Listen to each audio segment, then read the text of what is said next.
Մի օր Հիսուսի մոտ երեխաներ բերին, որպեսզի նրանց վրա իր ձեռքը դնի ու օրհնի։ Իսկ աշակերտները չէին թողնում, որ երեխաները իրեն մոտենան։ Սակայն Հիսուս աշակերտներին ասաց.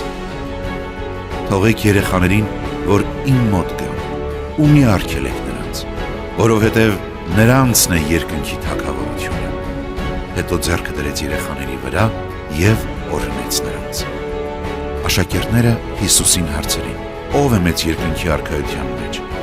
Եվ Հիսուս իր մոտ մի երեխա կանչեց։ Նրան կանգնեցրեց նրանց մեջտեղն ու ասաց.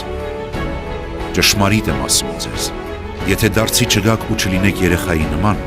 չեք մտնի երկնքի թագավորությունը։ Ուրեմն, ով իր անձը այս երեխայի նման խոնարհեցնի, նա է մեծ երկնքի թագավորության մեջ։ Եվ ով այսպիսի մի երեխա ընդունի իմ անունով, ինձ կընդունի»։